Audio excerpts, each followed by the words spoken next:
Pemirsa, kasus pencabulan oleh salah satu pimpinan di pondok pesantren di Kabupaten Indramayu terus didalami oleh Polda Jawa Barat. Kasus ini diduga melibatkan sosok Panji Gumilang.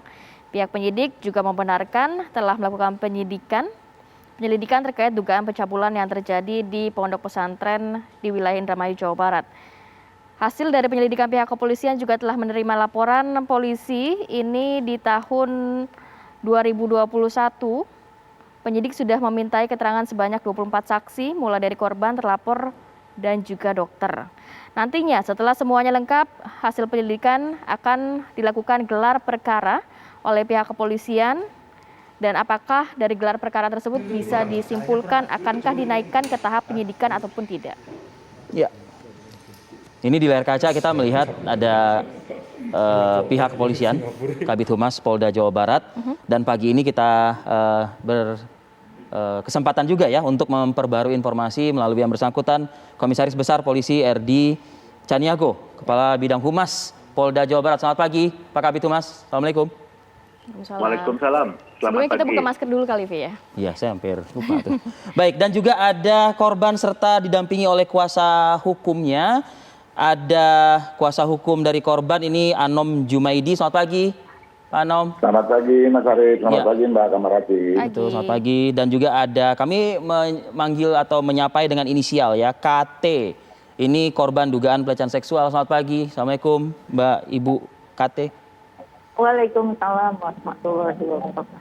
Ya, informasi pertama saya ingin tanyakan ke kepolisian ya, mungkin Pak Kabid. Ini kita ketahui bersama sejak Februari sudah ada laporan masuk. Tentunya harapannya sudah ada progres konkret begitu. Bagaimana Pak Kabid perkembangan terbaru kasus ini? Ya, baik. Saya akan menjelaskan di sini. Jadi seperti yang kita ketahui bersama bahwa tanggal 22 Februari tahun 2021 ini ada laporan terkait pelanggaran pasal 289 ya, ini mengenai masalah pencabulan ya, dengan lokasi di pesantren Al Zaitun di Indramayu. Nah, penyidik sudah melakukan pemeriksaan dalam konteks penyelidikan ya, dalam konteks penyelidikan yang kurang lebih 24 orang sudah dilakukan pemeriksaan, kemudian sudah menerima barang bukti, sudah menyita barang bukti.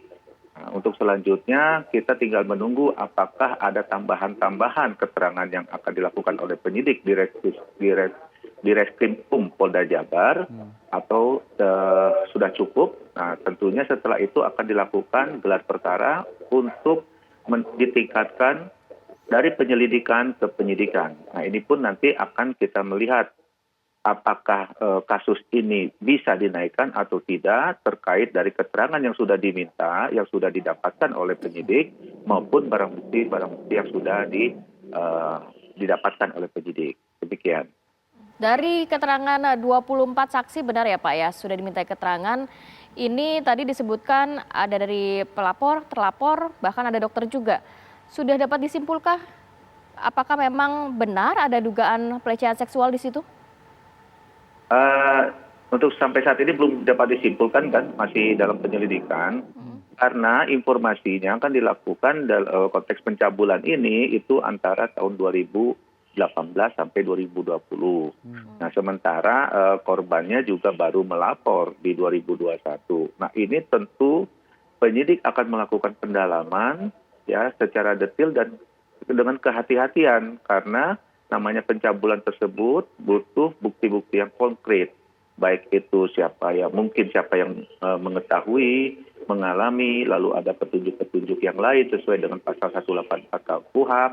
Nah, ini pun harus dilakukan secara kehati-hatian, karena boleh saja melapor, tetapi karena ini waktunya sudah lama, ya tentunya penyidik akan melakukan penyelidikan dengan secara detail dan kehati-hatian.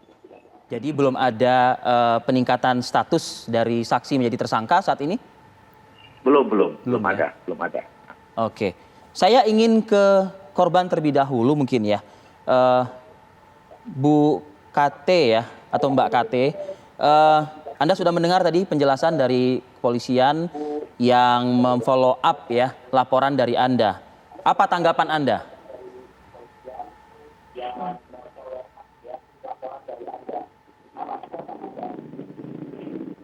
Saya di sini, baik saya menjawab. Saya di sini minta keadilan.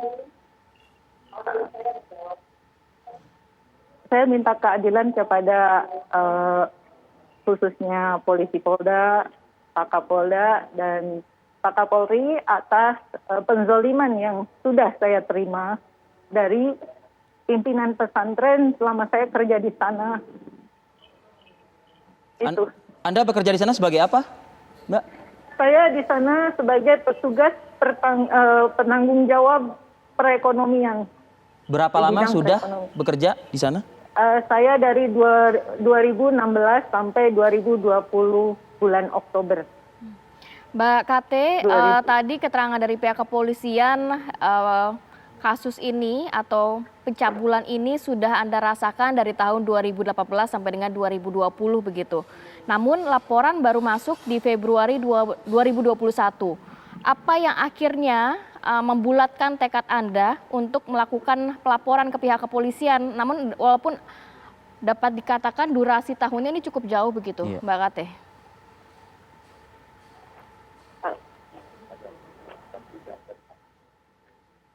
Di sini masalahnya kita di sana harus benar-benar taat dengan peraturan-peraturan yang sudah dibuat oleh Panji. Peraturan yang dibuat oleh pimpinan pesantren Apa sih peraturannya, tersebut. Mbak Kate? Peraturannya yaitu untuk saya sendiri, saya itu tidak boleh libur dan cuti. Dan dengan pengawasan yang ketat. Saya boleh keluar pesantren jika dapat tanda tangan atau izin pimpinan pesantren tersebut. Apakah ada bentuk ancaman atau mungkin kekerasan bila mana memang Anda melanggar hal tersebut? Saya merasa ditekan, Intimidasi? diintimidasi, diancam, dan diminta untuk saya itu melayani sesuai dengan apa yang diinginkan Panji.